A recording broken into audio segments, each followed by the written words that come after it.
Arsitektur itu apa? Kalau dengar kata arsitektur, tentunya kita akan kebayang dengan bangunan, interior, gambar, dan kurang tidur.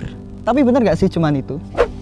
Tujuan utama arsitektur lebih ke menciptakan suatu tempat yang layak untuk digunakan sehingga penggunanya bisa nyaman secara fisik dan psikologis.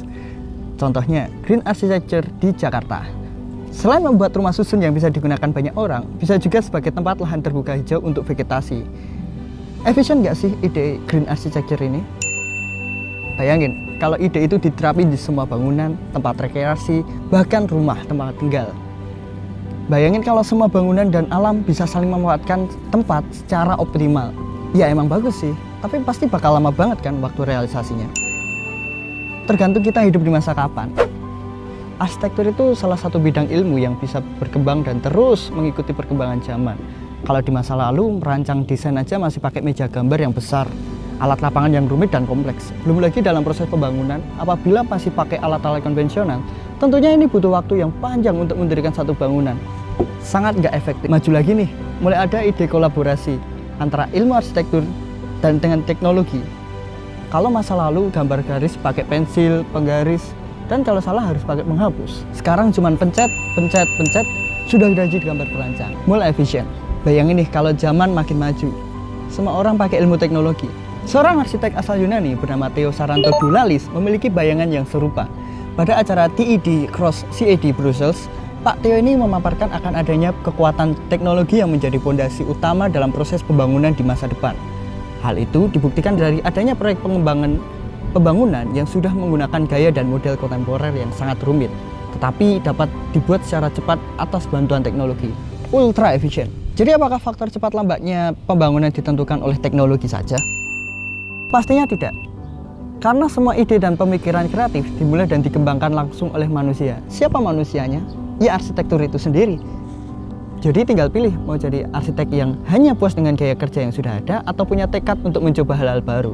Semisal mendesain dengan alat canggih atau membuat model yang tidak biasa sehingga tampak modern dan punya daya tarik lebih.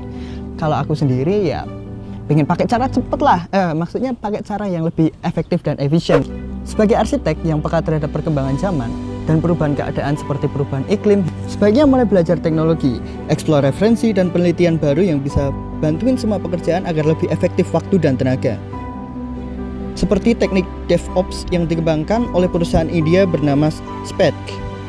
Teknik DevOps mengajak arsitek untuk berani eksplor untuk menggunakan teknologi dalam merancang dan dalam pembangunan. DevOps mengajarkan pentingnya penerapan iptek dalam arsitektur pada masa kini. Kalau udah pakai teknologi semua, apakah kita tinggal malas-malasan aja? Loh, bukan begitu. Loh, bukan begitu. Ya.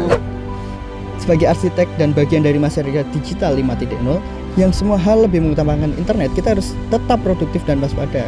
Karena internet menjadi wadah untuk memperoleh informasi. Tidak hanya satu kota, tapi satu dunia ikut menggunakan kemudahan internet tersebut. Jadi gimana untuk jadi bagian masyarakat digital 5.0? Menurut hasil rangkuman dari buku digital literasi yang dipublikasi oleh Kementerian Pendidikan dan Kebudayaan, langkah pertama, persiapkan hati dan mental. Kalau perlu, perluas wawasan dengan membaca atau praktik langsung.